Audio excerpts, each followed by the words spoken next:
Hello, champions, and a very, very, very good afternoon to all of you. So, how are you all? कैसे हैं सभी लोग? बढ़िया, बहुत अच्छे, एक्साइटेड हैं आज के सेशन के लिए. I hope yes, each and every one of you super duper excited for today's session. चलो, right. So, how's the जोश everyone? Very high. चलो, तो स्टार्ट करते हैं आज का सेशन. सबसे पहले मैं आपकी स्क्रीन पे फाइल अपलोड कर देती हूँ and this is the file on your screen.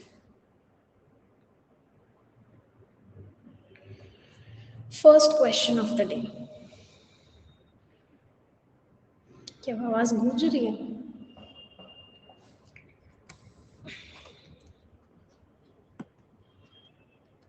अब ठीक आ रही है?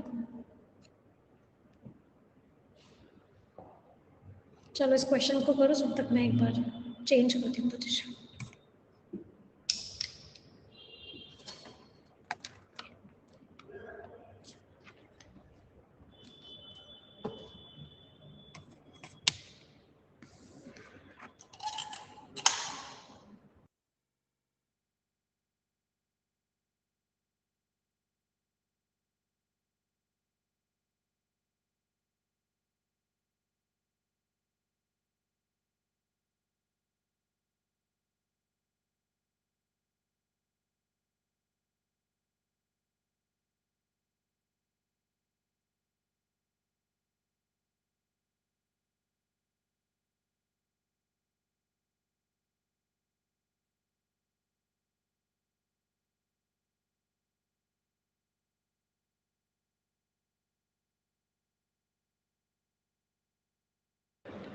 हाँ जी.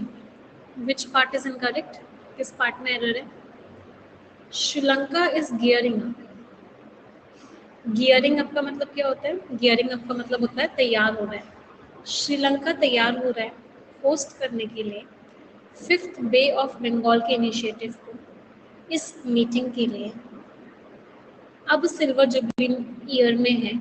ये जो समिट है ये वर्चुअल या हाइब्रिड मोड में होगी ऑन मार्च 31. ये फ्यूचर पॉइंट ऑफ टाइम है.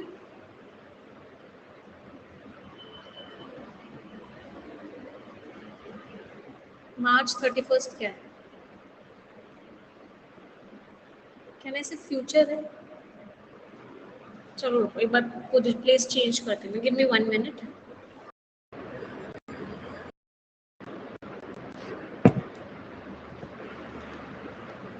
Am I audible and visible now, everyone?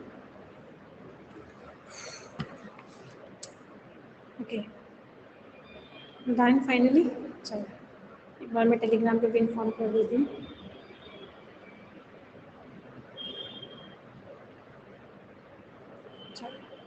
So let's get started. हाँ, सेशन स्टार्ट करते हैं. So what was the problem? इस क्वेश्चन में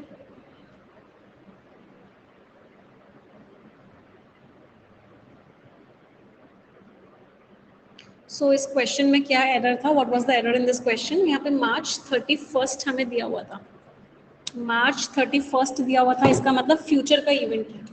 फ्यूचर का इवेंट है तो कौन सा टेंस यूज करेंगे हम? We will use simple future tense. क्यों? क्योंकि आज मार्च 30 है और ये मार्च 31 दिया हुआ है. दैट मीन्स फ्यूचर का टेंस. समिट क्या आएगा? Summit will be.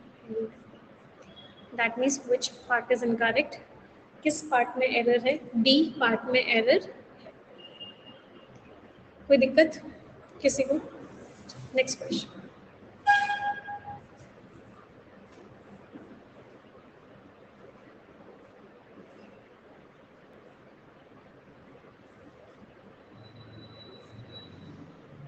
टू 2021 का नहीं हो सकता ना बेटा, क्योंकि अभी होस्ट करेगा. श्रीलंका रेडी हो रहा है होस्ट करने के लिए. मतलब पास्ट नहीं है, 2021 का नहीं है, आगे का है, फ्यूचर का है. इसलिए सिंपल फ्यूचर टेंस आएगा.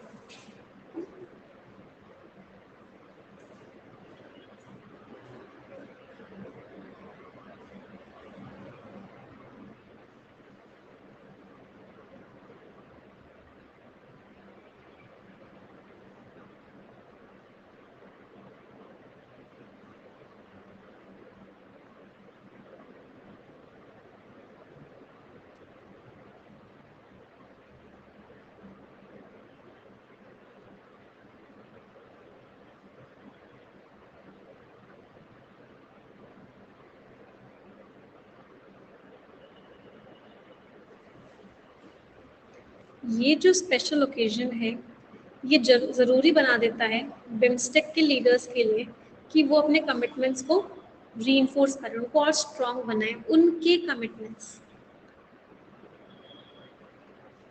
उनके का मतलब क्या होता है? THEIR। तो यहाँ पे THER ही नहीं, THEIR आएगा। इस THERE का मतलब होता है वहाँ, जिससे घूमता हूँ मैं यहाँ वहाँ, तो वहाँ, तो ये देयर है। और ये वाला देयर का मतलब क्या होता है? उनकी। तो जो बिम्स्टेक के लीडर्स हैं उनके लिए ज़रूरी हो गया कि वो अपने कमिटमेंट्स को और अपने एफर्ट्स को और स्ट्रॉन्ग बनाएं, जिससे कि कोलैबोरेशंस बहुत सारे हो सकें। बिम्स्टेक से पहले द क्यों लगाना चाहते हो? BIMSTEC is not the subject here बेटा, सब्जेक्ट लीडर्स है। रीइंफोर्स मीन्स किसी चीज़ को और स्ट्रॉन्ग बनाना, स्ट्रेंथन करना। नेक्स्ट,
ये जो समिट है, समिट का मीनिंग क्या होता है? मीटिंग। ये जो मीटिंग है हम एक्सपेक्ट करते हैं इससे जो रिक्वायर्ड मोमेंटम है कोलैबोरेशंस का वो बन जाएगा मेंबर स्टेट्स के बीच में, इन सारे स्टेट्स के बीच में, और बहुत ज़्यादा अच्छा टीम वर्क हुआ है। हैज़ तो है लेकिन वर्क की थर्ड फॉर्म का है, इनके बीच में बहुत अच्छा टीम वर्क है। हैज़ तो है बट इसकी वर्ब की थर्ड फॉर्म नहीं है, तो यहाँ पे क्या आएगा? वर्ब की थर्ड फॉर्म आएगी। तो there has been commendable team work, बहुत अच्छा टीम वर्क हुआ है और बहुत सारे अग्रीमेंट्स फाइनलाइज हो गए हैं जिससे कि इंटीग्रेशन जो है वो स्ट्रॉन्ग बन सके। अमंग क्यों यूज हुआ? क्योंकि मेंबर स्टेट्स मोर देन 2 है। अमंग द मेंबर स्टेट्स लिखा हुआ, मेंबर स्टेट्स मोर देन 2 है, इसलिए क्या आएगा? अमंग आएगा। अगर यहाँ पे 2 होते हैं, among Bangladesh, Bhutan, India, Myanmar ऐसे लिखा होता तो बिटवीन आता। बीन क्यों आया? क्योंकि प्रेजेंट परफेक्ट टेंस है और प्रेजेंट परफेक्ट टेंस में हैज और हैव के साथ वर्ब की थर्ड फॉर्म दी होती है। अगर वर्ब की थर्ड फॉर्म नहीं होती है तो बीन लगाते हैं। हैज का सब्जेक्ट कौन है? आप ही मुझे बताओ। There has been commendable team work, बहुत अच्छा टीम वर्क हुआ था। यहाँ पे सब्जेक्ट कौन है? Team work. देयर यहाँ पे स्यूडो सब्जेक्ट है। डिफरेंट एंटिटीज है तो बिटवीन आएगा। कहाँ लिखा हुआ है बेटा डिफरेंट एंटिटीज? अगर ये मेंबर स्टेट्स नहीं लिखा होता, इसके तुरंत बाद लिखा होता among Bangladesh, Bhutan, India, Myanmar, ये द मेंबर स्टेट्स नहीं लिखा होता। डायरेक्टली यहाँ पे अलग अलग चीजों के अलग अलग जगहों के नाम लिखे होते तो बिटवीन आता। यहाँ पे मेंबर स्टेट्स लिखा हुआ है इसलिए अमंग आया। अमंग स्टूडेंट्स, और अगर सबके नाम अलग अलग दे रखे होते अमंग के साथ तो बिटवीन आता। बिटवीन राम श्याम एंड घनश्याम, तो यहाँ पे बिटवीन आता है। जब सबके नाम अलग अलग दे रखे होते हैं तो बिटवीन आता है। सबके नाम अलग अलग नहीं दे रखे होते, उनके लिए कलेक्टिव नाउन यूज हो रखा होता है तो अमंग आता है। ये तो हमने कितनी बार 120 रूल्स ऑफ ग्रामर में पढ़ा है। यहाँ पे हैज क्यों आया? टीम वर्क, अनकाउंटेबल नाउन है। अनकाउंटेबल नाउन के साथ कैसा वर्ब आती है? सिंगुलर आती है, इसलिए हैज आया। कोलैबोरेशंस, हाँ आपस में बहुत सारे कोलैबोरेशंस हुए हैं। इंडिया ने भूटान के साथ किया है, भूटान ने बांग्लादेश के साथ किया है, बांग्लादेश ने श्रीलंका के साथ किया है, बहुत सारे कोलैबोरेशंस हुए हैं इसलिए कोलैबोरेशन।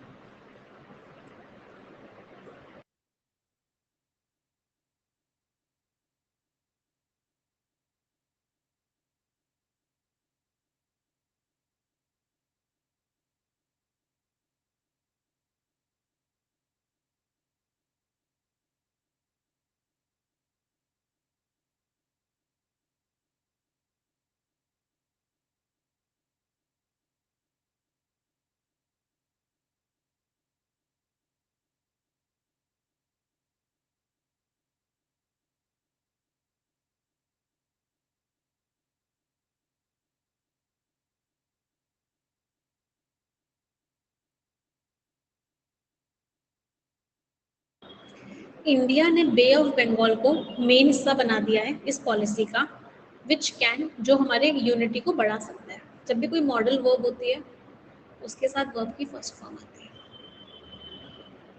या फिर अगर वर्ब की थर्ड फॉर्म आएगी तो बीई आएगा,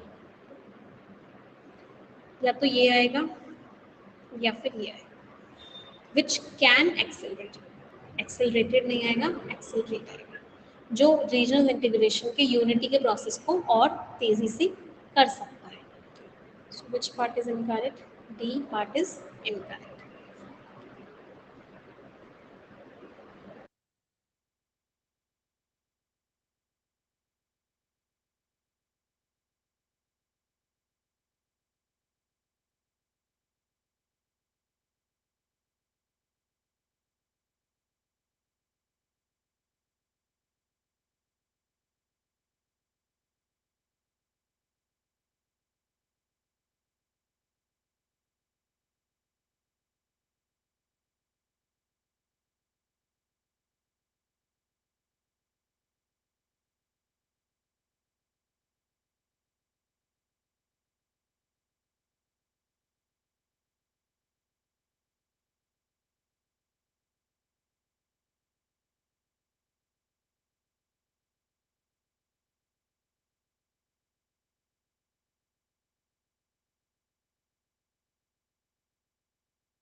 one 120 rules of grammar concept number 2 क्या कहता है कि बोथ के साथ हम क्या लगाते हैं, एंड लगाते हैं। बोथ के साथ एज वेल एज नहीं लगता।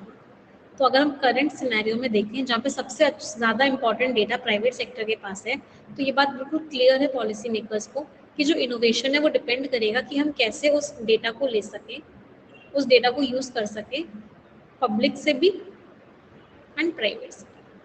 तो both public and private, both के साथ हमेशा एंड लगता है, बोथ के साथ कभी भी एज वेल एज नहीं लगता। So which part is incorrect? D part is incorrect. ये आर का सब्जेक्ट कौन सा? रिसोर्सेस। वाइड रेंजिंग मीन्स बहुत अच्छी खासी कैपेसिटी की।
अगर हम एक ट्रस्टीशिप बेस्ड अप्रोच लें तो ये जो पॉलिसी है ये अटेंशन देगी क्वालिटी को, और इस बात को इंश्योर करेगी कि जो फ्रेमवर्क्स हैं ये रुकावट ना बने डेटा को लेके, और हम पब्लिक सेक्टर डेटा को भी बताएंगे कि बड़ी बड़ी फर्म्स उसको ना ले लें। हमेशा आपको पता है प्रेपोजिशन के बाद अगर कोई वर्ब आती है तो अपनी आईएनजी फॉर्म में आती है, सिर्फ टू एक एक्सेप्शन है।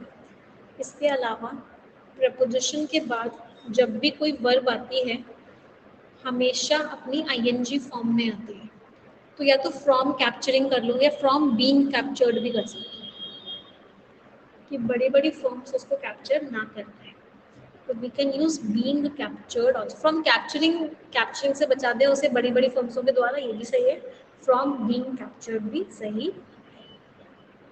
Clear? So which part is incorrect?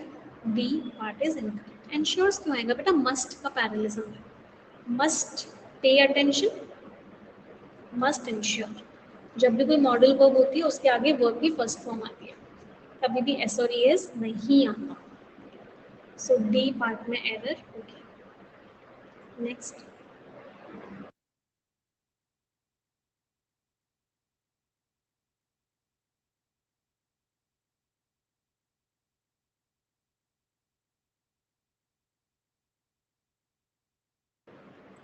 नहीं बेटा, आपकी फर्स्ट क्लास आपको यहीं से देखना है, पुरानी क्लासेस तो आप देखनी है जिस दिन क्लास ना हो, अदरवाइज आपको रेगुलरली 1:30 बजे ही आना है।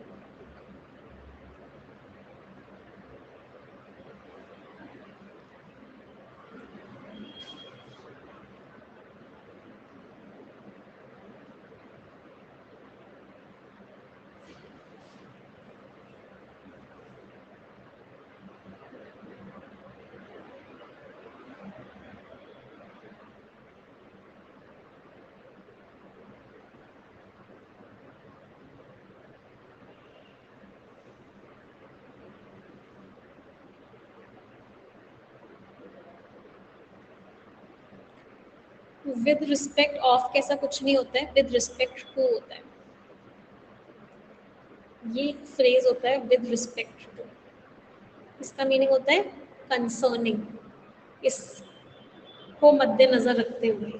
तो अगर हम government to government data sharing को मद्देनजर रखें, जो सिटीजन को लेके, डिलीवरी को लेके है, जो ड्राफ्ट पॉलिसी बताती है कि जो इन्वेंट्रीज हैं उनको हम एक बहुत बड़ा डेटाबेस बना देंगे।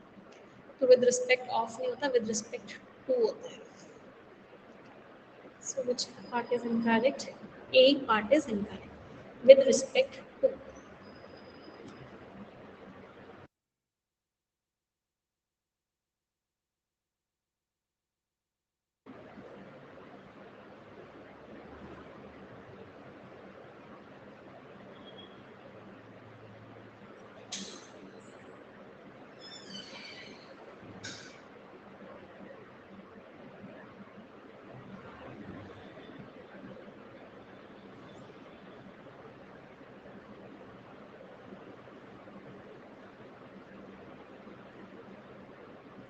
इसके साथ आपको बेटा परफेक्शन की क्लास करनी है रोज सुबह 8:30 बजे, वेरी इंपॉर्टेंट क्लास।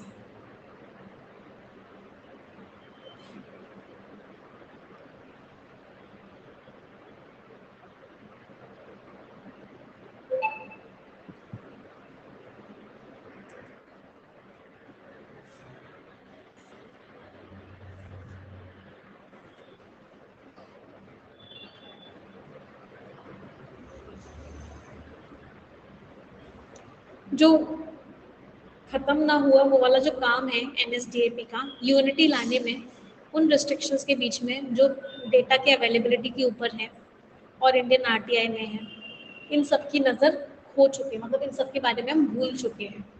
अच्छा तो मुझे एक बात बताओ, you lose sight of something, इसका मतलब क्या होता है? आप किसी चीज़ को भूल चुके हो। तो लूज साइट के आगे हमेशा एक प्रेपोजिशन आता है, वो कौन सा होता है? ऑफ। आप किसी चीज़ को भूल चुके हो तो you have lost site of something. तो हमेशा याद रखना, लॉस्ट साइट के आगे या लूज साइट के आगे हमेशा जो आता है वो ऑफ आता है। तो यहाँ पे भी क्या आएगा? Lost site. तो इन सब चीज़ों के बारे में आप भूल चुके हो, इन सारी बातों को आप इग्नोर कर चुके हो। हैज़ का सब्जेक्ट कौन है? कहाँ पे? ये इस हैज़ का सब्जेक्ट कौन है? तो जो टास्क है कोहेरेंस लाने का रेस्ट्रिक्शंस को लेके, ये unfinished task, this is the subject. ये सब एडिशनल इन्फॉर्मेशन चल रही है, सभी को समझ में आ रहा है? ये सारी एडिशनल इन्फॉर्मेशन चल रही है यहाँ तक। तो इस हैज़ का सब्जेक्ट कौन था? टास्क। टास्क सिंगुलर था इसलिए हैज़।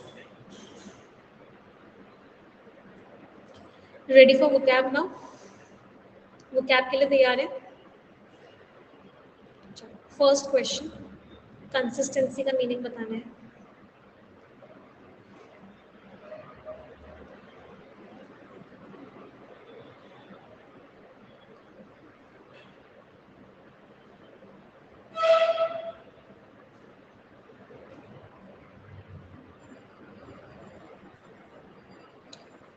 कंसिस्टेंसी मीन्स आप एक जगह बने हुए हो, आप उस काम को रेगुलरली कर रहे हो, आपके अंदर परमानेंस है, मीन्स आप उस काम को रेगुलरली कर रहे हो, उसको बोलते हैं कंसिस्टेंसी।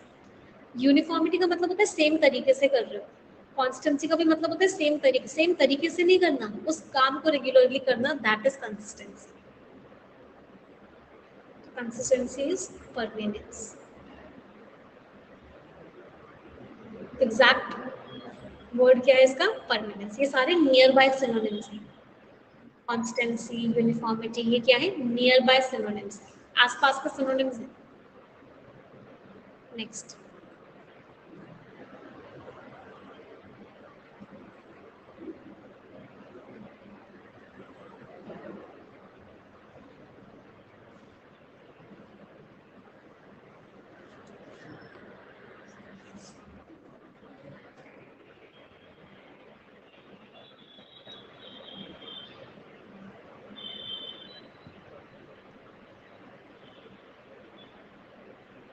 इलेक्ट्रीफाइंग. इलेक्ट्रीफाइंग मीन्स कोई चीज जो आपके अंदर जान डाल दे, कोई चीज जो आपको बहुत एक्साइट कर दे, उसको क्या बोलते हैं? इलेक्ट्रीफाइंग होना. मीन्स बहुत ज्यादा एक्साइटिंग, थ्रिलिंग होना. दैट इज, ये क्या है? इलेक्ट्रीफाइंग है, एक्साइटिंग है. नेक्स्ट.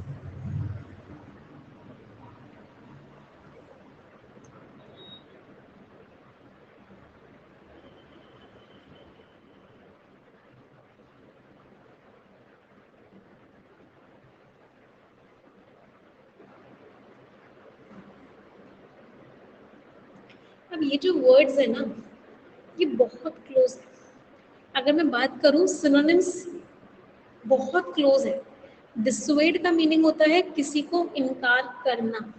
डेजिस्ट का मीनिंग होता है अपने आप को रोकना किसी काम को करने से, अपने आप को रोकना. That is prevent one self. Prevent, किसी को भी प्रिवेंट करना, कर्ब स्टॉप करना. तो रिफ्रेन इज व्हाट? अपने आप को रोकना. अपने आप को रोकना क्या होता है? रिफ्रेन. तो हमें स्मोकिंग से अपने आप को रोकना चाहिए. तो आंसर इज व्हाट? डेसिस्ट. कि आप अपने आप को रोक रहे हो. प्रिवेंट, कर्ब, डिसुएड, इसमें अपने आप नहीं आ रहा है. डेसिस्ट में अपने आप शब्द भी आ जाता है. Answer is B.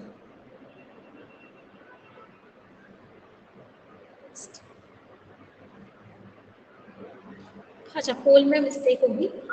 Answer is B, अपने आप को रोकना.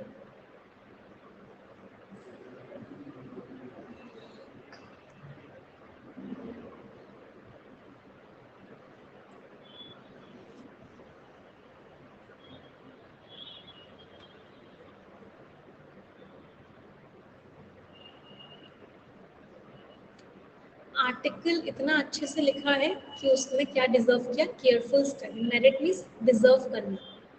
कोई चीज डिजर्व कर तो दैट इज मेरिट करना. नेक्स्ट.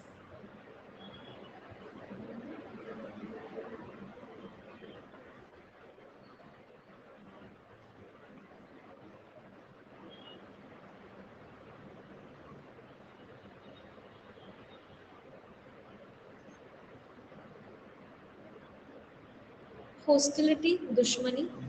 दुश्मनी होना is hostility. Look at them. Indifferent.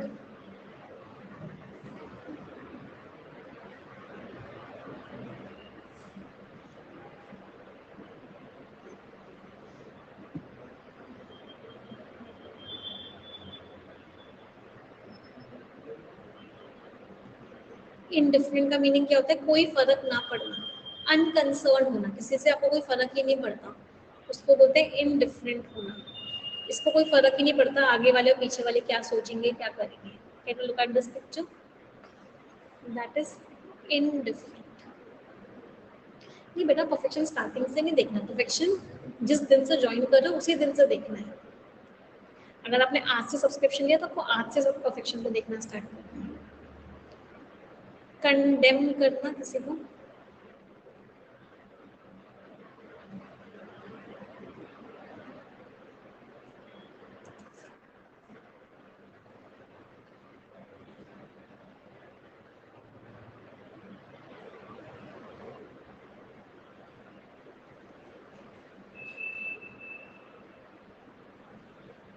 बुराई करना किसी की, क्रिटिसाइज करना. डिस्पेयर का तो मतलब होता है उम्मीद छोड़ देना, उम्मीद नहीं छोड़ना, बुराई करना किसी की, that is condemn. Look at all this people, ये सारे लोग इसको कंडेम कर रहे हैं, बुराई कर रहे हैं। Last word defect.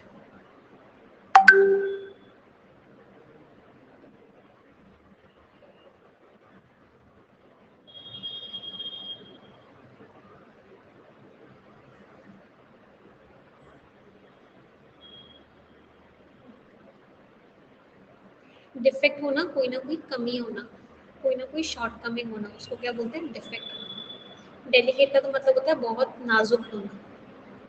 पहले आगे के शब्द अपनी अगली क्लास में करेंगे, so we will doing this words in our next class. समझ में आए सभी को questions? I hope yes everyone. अब कुछ इंपॉर्टेंट बातें, सबसे पहले तो परफेक्शन 2.0 में सभी को आना है, रेगुलरली आना है, आपको एक सिंगल सेशन भी मिस नहीं करना किसी भी हालत में। एक हैबिट बना लो कि अगर बैंकिंग एग्जाम्स क्लियर करने हैं तो परफेक्शन में आने की तो हैबिट आपको बनानी ही बनानी है सभी को। दूसरी इंपॉर्टेंट बात, जिन बच्चों ने सब्सक्रिप्शन नहीं लिया है, बैंकिंग एग्जाम की तैयारी नहीं कर रहे हैं, make sure that you take the subscription. Code आपको क्या यूज करना है? निमिषा। इस कोड को लिख लो, मेरा नाम सभी को पता होगा, तो इस कोड को अप्लाई करोगे आपको मैक्सिमम डिस्काउंट मिल जाएगा। अभी फीस बहुत कम है, आराम से आप बेस्ट से बेस्ट एजुकेटर से पढ़ लोगे। ये जो फीस है ये 1 अप्रैल से बढ़ रही है, पहले 10% हाइक लग रहा था, 20 to 25% हाइक के चांसेस हैं। तो मेक श्योर कीजिए कि आप अप्रैल 1 से पहले पहले, मतलब कल रात 12 बजे से पहले पहले सब्सक्रिप्शन ले लें। सब्सक्रिप्शन आज ले लोगे तो आज वाली क्लास भी अटेंड कर लोगे, कल वाली भी। आपको एक चीज़ मेक श्योर करनी है कि जैसे ही सब्सक्रिप्शन लो, सुबह 8:30 बजे परफेक्शन की क्लास आपको अटेंड करनी है, और आपको एक RBI असिस्टेंट वाला कंप्लीट ग्रामर का कोर्स करना है, basic level to advance level. ऐसे ही क्वांट्स में देख लेना, रीजनिंग, जनरल अवेयरनेस, हर सब्जेक्ट के बेस्ट फैकल्टीज आपको अनअकैडमी में पढ़ाते हैं, सारे के सारे बेस्ट फैकल्टीज आपको यहाँ पर मिल जाएंगे। तो मेक श्योर कि आप सारी की सारी क्लासेस को रेगुलरली अटेंड करें, ठीक है? चलिए, सो आज का सेशन हम एंड कर रहे हैं। यहाँ पे एक फॉर्म है, कोई भी डाउट हो, कोई भी क्वेरी हो किसी भी चीज़ को लेके, आप इस फॉर्म को फिल कर सकते हैं। टीम आपको कॉल करेगी और आपके सारे डाउट्स और सारी क्वेरीज को हैंडल करेगी। परफेक्शन में क्वेश्चंस नहीं बनते हैं बेटा, स्टार्टिंग में ऐसा होगा कि कुछ क्वेश्चंस डिफिकल्ट लगेंगे क्योंकि आप लोगों को थोड़ी सी देर हो गई है ज्वाइन करने में। आप उन बच्चों से कम्पीट कर रहे हो जो बच्चों को बहुत टाइम हो गया परफेक्शन में आते हुए, पर जैसे जैसे आप रेगुलरली आओगे आपके मार्क्स अच्छे आना स्टार्ट हो जाएंगे, ठीक है? प्रैक्टिस सेट 6 और 7 पढ़ के आना है कल में, वो गैप प्रोडोजी। जिन बच्चों के पास वो गैप प्रोडोजी नहीं है वो फ्लिपकार्ट से ले लेंगे। 3 सेंटेंस सभी लोग मिलके बोलेंगे, 1 2 3 and go. English is a very easy language. I am very good at English and I will definitely get my dream job. Strategy की क्लास आज आपकी रात को 9 बजे होगी, जो कल नहीं हो पाई थी नेट की वजह से, आज वो क्लास रात को 9 बजे होगी जहाँ पे आपको कंप्लीट स्ट्रैटेजी बताऊंगी, निमिषा बंसल यूट्यूब चैनल, ठीक है? चलिए, सो आज का सेशन एंड करें। कोई डाउट, कोई क्वेरी है तो इस फॉर्म को फिल कर देना, टीम आपको कॉल करके सारे डाउट्स क्वेरी सॉल्व करेगी। 3 सेंटेंस सब लोग मिलकर बोलेंगे, 1 2 3 and go. English is a very easy language. I am very good at English and I'll definitely get my dream job. Thank you everyone. Bye bye. Take care. Stay blessed. Tata. और कोई दिक्कत? Second question simple present भी हो सकता था, एक बच्चे का डाउट है, मैं एक बार देख लेती हूँ क्या डाउट है।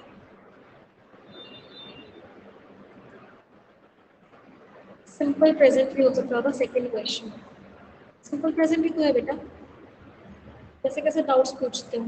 ये सेकेंड क्वेश्चन ही है, सिंपल प्रेजेंट ही है, तो डाउट कैसा था? चलो, ओके, बाय बाय एवरीवन।